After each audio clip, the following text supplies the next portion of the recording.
Summer holidays வந்தாச்சு, நம்ம GT ஹாலிடேஸும் வந்தாச்சு. GT holidays, south India's #1 travel brand. வந்தாச்சு தி சென்னை சில்க்ஸின் mega combo sale, summer chill out sale. Aachi badam drink. ஆச்சி பாதாம் ட்ரிங்க் ஒன்னு வாங்குனா ஒன்னு ஃப்ரீ. உங்களோட வாழ்க்கையிலும் காதல், கல்யாணம் இந்த விஷயத்துக்கான இடம். நீதான் ஆம்பளை பையன்ல, நான் கல்யாணம் பண்ணிக்கலாம், எனக்கு வாரிசு வேணும், நான் வேணா ஒரு பொண்ணை அவங்கள கல்யாணம் பண்ணிக்கிறேன், நான் வச்சுக்கிறேங்கிற மாதிரிலாம். ஸோ நீ இல்லாமல் நான் சர்வே பண்ணுறது அவ்வளோ பெரிய விஷயம் ஒன்றும் கிடையாது எனக்கு. பட் நீ வச்ச அன்பு எல்லாம் இப்போ என்கிட்ட காமிச்சது எல்லாமே வந்து நீ பொய்யா தானே காமிச்சிருக்க. ஸோ அது என்னால் அந்த நேரத்தில் என்னால் ஏற்றுக்க முடியல. ஏன் நான் உன்னை நம்பினேன். பட் ஸோ அதுதான் ஆக்சுவலி நாங்கள் யாரும் வந்து உங்களுக்கு ப்ளே கிரவுண்ட் கிடையாது நீங்கள் விளையாண்டுட்டு போகிறதுக்கு. நாங்களும் மனுஷங்க தான், எங்களுக்கும் மனசுன்னு ஒன்று இருக்குது. You respect my feelings. So that's why இவ்வளோ அளவு கடந்து இந்த அன்பை வந்து என்னால் வந்து நான் திரும்பி அவங்களுக்கு என்ன பண்ண போகிறேன்னு எனக்கு தெரியல ஸ்டில். ஆனால் இவ்வளோ மக்கள் என்னை தூக்கி கொண்டாடுவாங்கன்னு நான் ஒரு நாள் கூட நான் எக்ஸ்பெக்ட் பண்ணலை. 3 பேர் எனக்கு ஃப்ரெண்ட் இருந்தாங்க. இது ஒரு காமெடி தான். 3 பேரில் என் கூட என் ஃப்ரெண்டும் அப்படி தான் இருந்திருக்கான். அது அவன் என்கிட்ட சொல்லலை. புடவை கட்டணும்னு தோணுதா அப்படின்னு எனக்கு கேட்டான். ஆமாடா எனக்கு என்னன்னு தெரில, இந்த மாதிரி புடவை கட்டணும் அந்த மாதிரி தோணுதுன்னு. அவன் சிரிச்சுட்டு எனக்கும் அந்த மாதிரி தாண்டா தோணுது, நான் வீட்டுக்குள்ள அப்படி தாண்டா கட்டி ஆடிட்டு இருக்கிறேன் அம்மாவுக்கு தெரியாமல் அப்படின்ட்டான். இது என்னடா நம்மளுக்கு ஒரு பார்ட்னர்ஷிப் கிடச்சிருச்சுன்னு சொல்லிட்டு அவங்க கூட வந்து ஃப்ரெண்ட் ஆகிட்டு நாங்கள் 2 பேரும் சேர்ந்து அம்மா அப்பா இல்லாத நேரத்தில் கதவை சாத்திக்கிட்டு புடவை கட்டி ஆடுறது, பாடுறது, கொண்டை கட்டிக்கிறது, இந்த மாதிரி வேலையெல்லாம் சேட்டைகள்லாம் பார்த்துக்கிட்டு இருந்தோம். எனக்கு கவுனு போட்டு தான் வச்சு அளவு பார்த்து தான் சொன்னாங்க. ஏமா அப்போல்லாம் அப்போ பார்த்துருக்கீங்க, பொண்ணு வேணும்னு கேட்டிருக்கீங்க, அப்புறம் ஏன் இப்போ என்ன அப்போ அந்த டைமில் நான் ஏற்றுக்கல, உங்களுக்கு நீங்கள் இப்படி ஆசைப்படுறீங்க, இப்படி வந்தால் ஆசைப்பட மாட்டீங்க. பெண்மைக்கும் ஒரு தாய்மைக்கும் உங்களோட பார்வையில இருந்து, ஒரு பெண் வந்து கருவுற்று அவ வந்து குழந்தை பெற்றால் தான் அவ வந்து பெண் அப்படின்னு சொல்றதெல்லாம் வந்து முட்டாள்தனம் என்னை பொறுத்த அளவுக்கு. வெயிட் ரெடியூஸ் அப்படி பண்ணிருக்கீங்க, எப்படி மேம் அப்படி? அதுதான் சொன்னேன், உங்களுக்கு சொன்னதுதான். நான் வந்து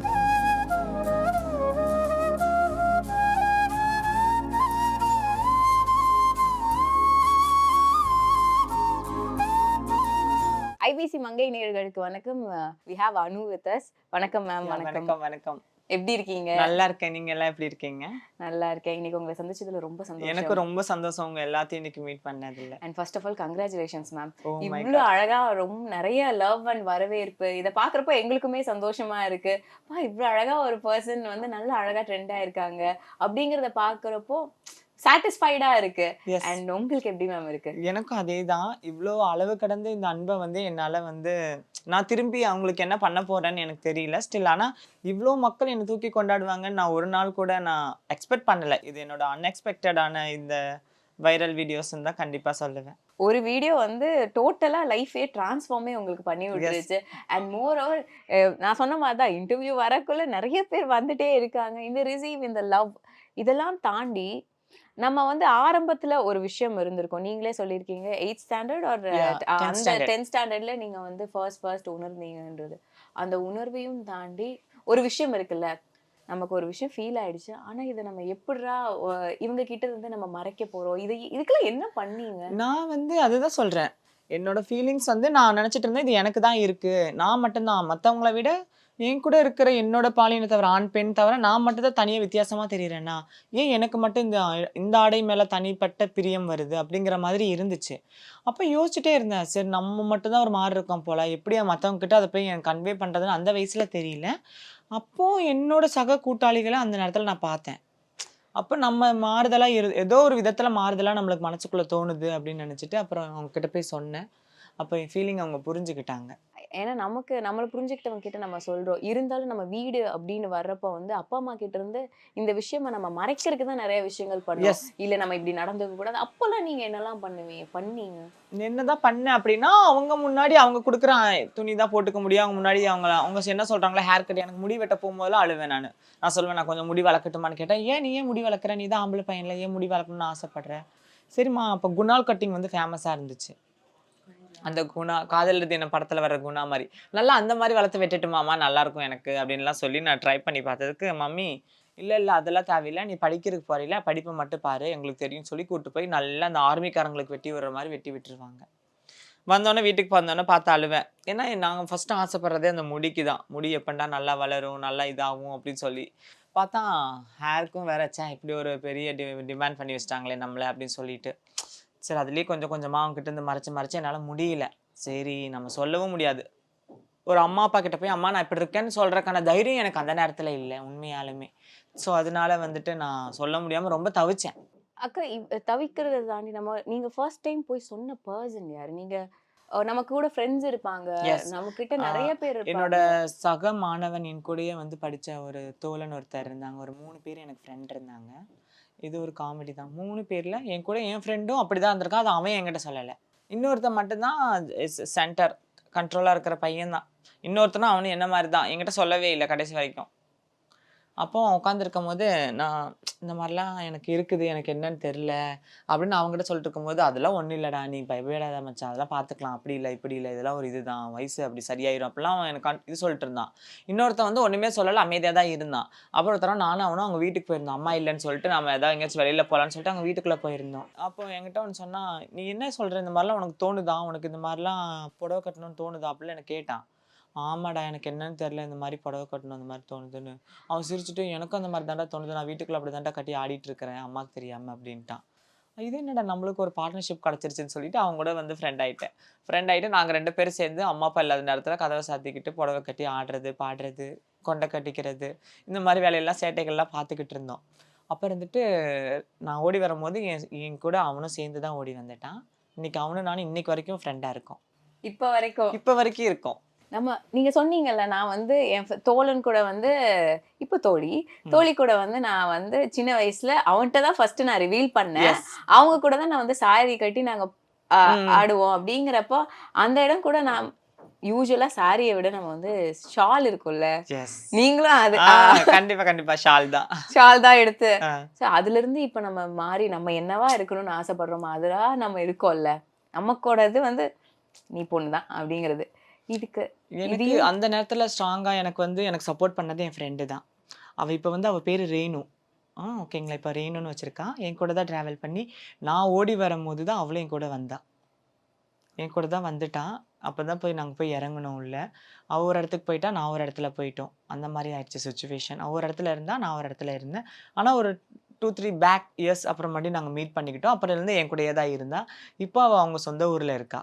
அதே மாதிரி மேம் இவ்வளோ விஷயங்கள் இருக்கு, இவ்வளோ அழகழகான விஷயங்கள் நம்ம வாழ்க்கையில் நடந்திருக்குனாலுமே நம்ம ஏங்குற விஷயம் நம்ம வீட்டுக்கு எப்போ நம்ம போவோங்கிறது. நம்ம என்னதான் வெளியே வந்துட்டாலுமே ஒரு இடத்துல ஸ்ட்ரகிள் பண்றப்போ ஐயோ நம்ம அவசரப்பட்டுட்டோமோ, நம்ம சீக்கிரமா வீட்டை விட்டு வெளியே வந்துட்டோமோ அப்படிங்கிற ஒரு என்னைக்காச்சும் அதை விஷயம் நினைச்சு நீங்க வந்து வருத்தப்பட்டிருக்கீங்களா? இல்ல ஒரு சில டைம் நான் யோசிச்சிருக்கேன். ரொம்ப அந்த யாசகம் கேட்கும் போதும் இல்லை எங்கேயாச்சும் நாங்கள் வந்து ஏதாவது ஃபங்க்ஷனுக்கு போயிட்டு நாங்கள் டான்ஸ் ஆட போகும்போதும் அங்கே நடக்கிற ஒரு சில கேலி கிண்டல்களுக்கும் அதுக்கு போதெல்லாம் என்னடா வாழ்க்கை இப்படி இருக்குது, நம்மளுக்கு போயிடலாமா வீட்டுக்கு, கஷ்டமாக இருக்கே, எப்படி இருந்தோம் அம்மா கிட்ட போய் நம்ம உரிமையாக சாப்பாடு கேட்போம், உரிமையாக எல்லாமே கேட்போம். போகிற இடத்துல அந்த உரிமைகள் இருக்காது. ஃபர்ஸ்ட் ஆஃப் ஆல் நாங்கள் இப்போ அங்கே போனால் நாங்கள் அவங்களுக்கு சேவை செய்யக்கூடிய ஒரு சேவகர்கள் தான். நம்ம வீட்டில் நம்ம அப்படி கிடையாது இல்லையா. நம்ம இருக்கிற வரைக்கும் நம்ம அதிகாரமாக கேட்போம் நம்ம அம்மா கிட்ட. அம்மா குடுமா, அது குடுமா, இது குடுமான்னு சொல்லி நம்ம அதட்டி கேட்க முடியும். அம்மா கிட்ட கோச்சிக்க முடியும், அம்மா கிட்ட சண்டை போட முடியும். அம்மா கிட்ட சண்டை போட்டால் திரும்ப வந்து நம்மளை எழுப்பியாச்சு சாப்பாடு கொடுப்பாங்க. அங்கே சண்டை போட்டாலாம் நீ சாப்பிடாம போவோம் வயிறுன்ட்டு போயிட்டே இருப்பாங்க. அவ்வளோ இதுதான் நடக்கும். ஏன்னா நம்மளோட பெயின் அம்மாவுக்கு தெரியும், அம்மா புரிஞ்சுக்கிறவங்க இருக்காங்க, நம்ம ஃபேமிலி நம்மளுக்கு தெரியும் நம்மளை எப்படின்னு. ஆனால் போகிற இடத்துல நம்ம அதை எதிர்பார்க்க முடியாது. ஸோ அந்த நேரத்தில் நம்மளோட கோபங்கள் வந்து நம்மளை அழிச்சிடும். அந்த இடத்துல நம்ம என்ன சொன்னாலுமே சிரிச்சுக்கிட்டே அப்படியே போய் இன்னைக்கு வரைக்கும் நான் அப்படிதான் இருக்கேன். எது சொன்னாலுமே சிரிச்சுக்குவேன், வெளியில காமிச்சிக்கவே மாட்டேன். நிறைய பேர் சொல்லுவாங்க எவ்வளவு தூரம் சிரிக்கிறாங்களோ அதுக்கு பின்னாடி இருக்கிற வலி வந்து ரொம்ப பெருசா இருக்கும். எவ்வளவு பெரிய ஸ்மைலோ அதுக்கு பின்னாடி இருக்கிற அடிகளும் வலிகளும் மிதிகளும் ரொம்ப பெருசா. அதை தாண்டிதான் அது ஒரு மாஸ்க் மாதிரி தான் நிறைய பேர் போட்டுட்டு இருக்காங்க. அது வந்து ஒரு உங்களுக்கு வந்து ரொம்ப பெரிய விஷயம். அதை நம்ம போட்டுட்டு நம்ம உட்கார்றப்போ வந்து அது வேற, அந்த வாழ்க்கையும் வேற. அது வெளியே இருக்கிறவங்க வந்து பார்க்க கூட மாட்டாங்க, அது தெரிஞ்சுக்கணுங்கிற ஆசை கூட வராது. எடுத்ததும் ஒரு வார்த்தை சொல்லிட்டு போயிடுவாங்க. நம்மளுக்கு மனசு வலிக்கும், நம்மளுக்கு ஒரு மனசு இருக்குன்னு கூட அவங்க ஃபீல் பண்ண மாட்டாங்க. இப்ப எப்படி சொல்றதுன்னா இதேதான் சொல்றேன் நானும். நம்ம ஒருத்தவங்கள விருப்பப்பட்டு பேசுகிறோம், அவங்ககிட்ட நம்ம பழகின பிறகு அவங்க சொல்லுவாங்க என்னோட வீட்டோட சூழ்நிலை உங்ககிட்ட முதலே நான் சொல்லியிருக்கிறோம், நான் அதுக்குள்ளே தாண்டி உன்னை நான் எதுவும் பண்ண முடியாது, என்னை மன்னிச்சுக்கோ அப்படின்னு அவங்க ஈஸியாக அதை சொல்லிட்டு போயிடலாம். ஆனால் நான் அதிலிருந்து வரக்கூடிய அந்த வலி வேதனைகளை என்னால் சொல்லக்கூட முடியாது. ஏன் அப்படின்னு சொல்கிறீங்கன்னா, நான் உன் மேலே அளவு கடந்த அன்பு நான் வச்சுட்டேன். நீ திடீர்னு என்கிட்ட இல்லை அப்படிங்கிறத என்னால் ஏற்றுக்க முடியாது. ஒன்று இருந்தாலும் நான் என்ன வந்து ஸ்ட்ராங் பண்ணுறேன்.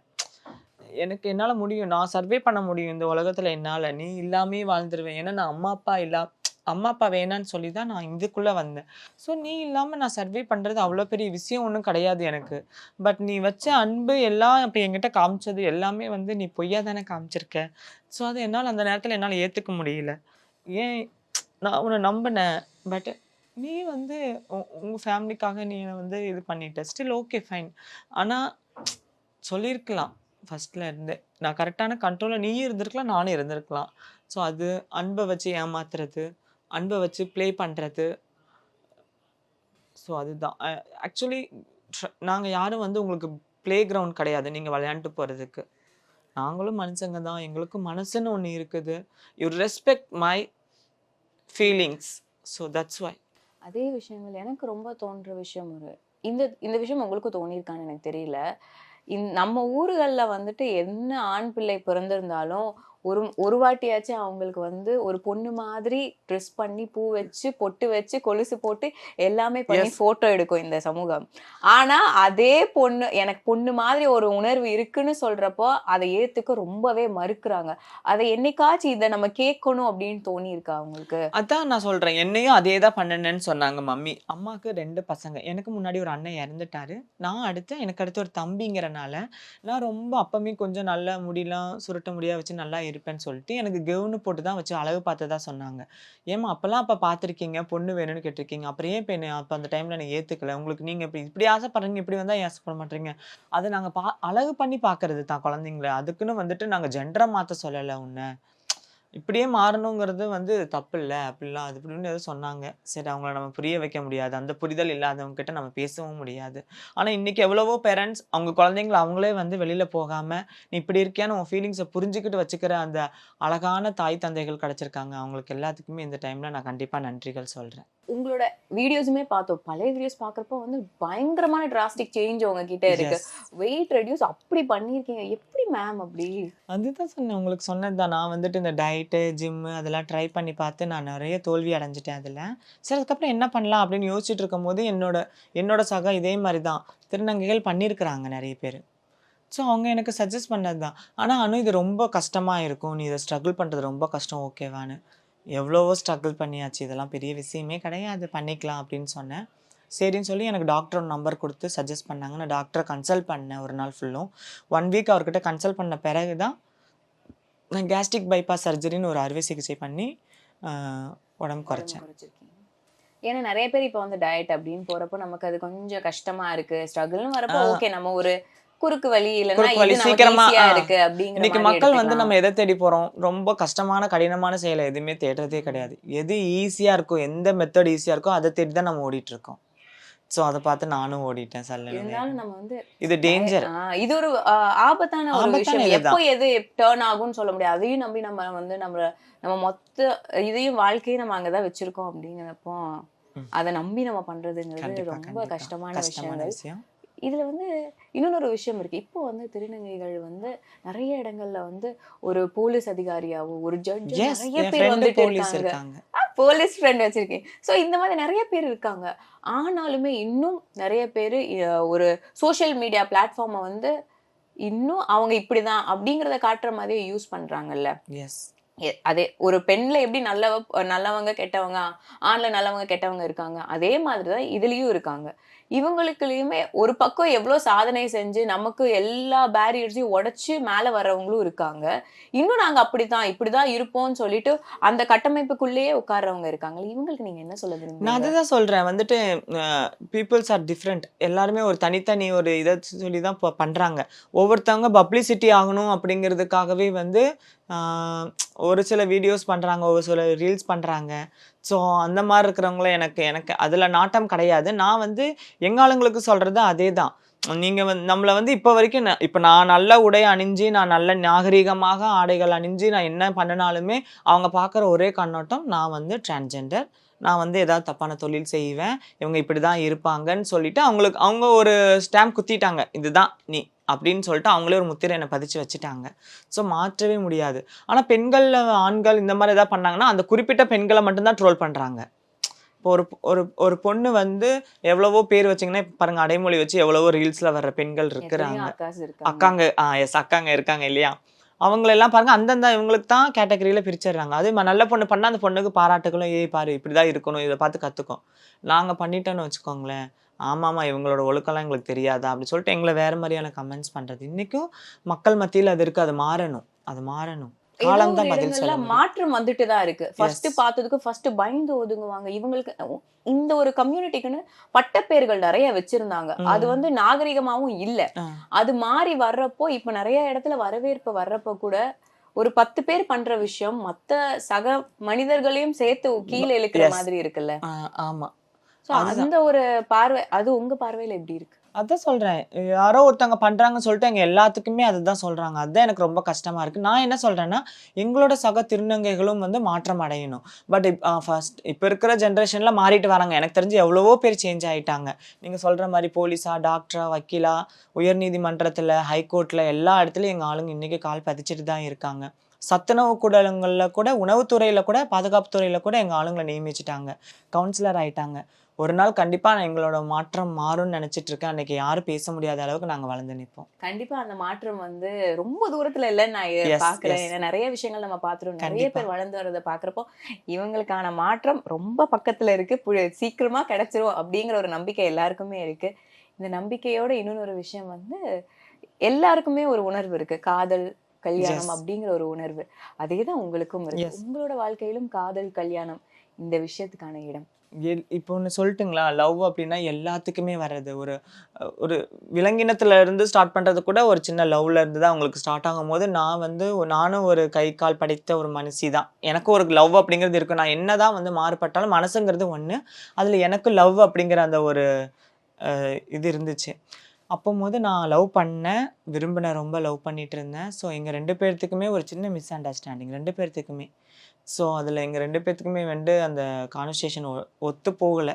கொஞ்ச நாள் நல்லா போச்சு, அதுக்கப்புறம் எங்களுக்குள்ளே செட் ஆகலை. நாங்கள் 2 பேருமே மியூச்சுவலாகவே 2 பேருமே பிரேக்கப் பண்ணிக்கிட்டோம். ஸோ நீங்கள் வந்து காதலித்தவர் வந்து ஒரு ஆண்னா, அவருக்கு வந்து எங்கேயோ ஒரு இடத்துல வந்து என்னைக்காச்சும் காட்டியிருக்காரு, இல்லை நீ திருநங்கை அதனால நான் போகிறேன், அந்த மாதிரியான விஷயங்கள் இருந்திருக்கு? அப்படிங்கிறத விட அவங்க கேட்குற ஒரு ஃபர்ஸ்ட் கொஸ்டின் அதுதான், வாரிசை பற்றி தான் கேட்குறாங்க. நான் கல்யாணம் பண்ணிக்கலாம், எனக்கு வாரிசு வேணும், நான் வேணா ஒரு பொண்ணை அவங்கள கல்யாணம் பண்ணிக்கிறேன், நான் வச்சுக்கிறேங்கிற மாதிரிலாம். அது எனக்கு செட் ஆகாத மாதிரி இருந்துச்சு. சாரி, அந்த மாதிரி எனக்கு அது வேணாம் அப்படின்னு சொல்லிட்டேன். நமக்குன்னு ஒரு செல்ஃப் ரெஸ்பெக்ட் ஏதோ ஒரு இடத்துல இருக்குல்ல, அந்த அளவுக்கு நான் வந்து இதுதான் இல்லை, சரி கடவுள் படைச்சிட்டாரு விடுங்க, நல்லபடியா இப்படி கடவுளோட பிள்ளைங்களாவே சொல்லிட்டு வாழ்ந்துட்டு இறந்துடலான்னு சொல்லிட்டு நானும் முடிவு எடுத்துட்டு அந்த காதல் பக்கமும் போறதில்லை, கல்யாண பக்கமும் போறதில்லை. நான் இப்போ நல்லா இருக்கேன், சந்தோஷமா இருக்கேன். இத்தனை காதல் நமக்கு கிடைக்குது, எத்தனையோ பேர் வந்து பாருங்க, அவர்கிட்ட இருந்து ஒரு காதல் தான் கிடைச்சிருக்கு. இன்னைக்கு எனக்கு எவ்வளவோ காதல் கிடைச்சிட்டே இருக்கு. அந்த அன்புகளுக்குலாம் எப்படி பதில் சொல்ல போறேன்னு தெரியல. Love you all, love you so much. அதுல ஒரு விஷயம் வந்து நீங்க சொன்னது, இந்த வாரிசு அப்படிங்கிறது ஒரு, இப்போ நீங்க வந்து ஒரு பெண் அப்படின்னு சொல்லியாச்சு. இந்த ஒரு பெண்மைக்கும் ஒரு தாய்மைக்கும் உங்களோட பார்வையில இருந்து? பெண்மைக்கும் தாய்மைக்கும் அதான் வந்துட்டு நான் ஒன்று சொல்கிறேன்.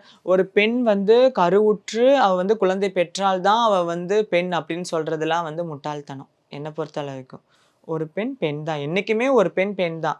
அவள் தாய் ஆகிறனால மட்டும்தான் அவள் பெண்ணாக முடியும் அப்படின்னு நினச்சிங்கன்னா அது உங்கள் முட்டாள்தனம் தான் நான் உங்களை சொல்லுவேன். அப்படி பார்த்தா அன்னை தெரசா எப்படி தாயானாங்கன்னு நான் வந்து உங்களை கொஸ்டின் ரைஸ் பண்ண முடியும்.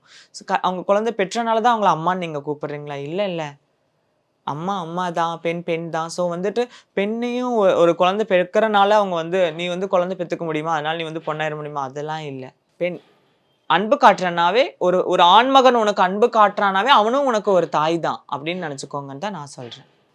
அழகா இருந்துச்சு. அது யார் அன்பு காட்டினாலும் அது அந்த தாய் ஸ்தானத்துல இருந்து தாயாவே நம்ம நினைச்சுக்கலாம். எஸ். அண்ட் நீங்க அதுல எல்லா விஷயங்கள்லயும் எங்களுக்கு வந்து அட்ராக்ட் ஆன விஷயம், பெண் என்றாலே எங்களுக்கு பிடிச்ச விஷயம் வந்து இந்த சாரி. நீங்க வேற 2000 சாரிக்கு மேல இருக்குன்னு வேற சொல்லிட்டீங்களா? அதை எக்ஸ்ப்ளோர் பண்ணலன்னா எங்களால முடியாது. இப்ப நாங்க ஏன்னா நீங்க வந்து கட்டுற சாரியா இருக்கட்டும், அவ்வளோ எலகண்ட், அவ்வளோ அழகா, எல்லாருக்குமே ஒரு கொஸ்டின் இருக்கும். பொண்ணா இருந்துட்டு நான் எல்லாருக்குமே ஒரு கொஸ்டின் இருக்கும், இவங்க மட்டும் எங்கடா பிளவுஸ் தைக்கிறாங்க, சிக்கன் இருக்கே அப்படிங்கிற ஒரு கொஸ்டின் எங்க எல்லாருக்குமே வந்திருக்கு. அதே மாதிரி நீங்க ரொம்ப எலகண்டா தான் அந்த 2 நாளுமே சாரி கட்டியிருந்தீங்க. அதுவுமே அவ்வளோ அழகா இருந்துச்சு. உங்களோட சாரி கலெக்ஷன் தான் நம்ம பார்க்க போறோம் இப்போ. கண்டிப்பா பார்க்கலாம்.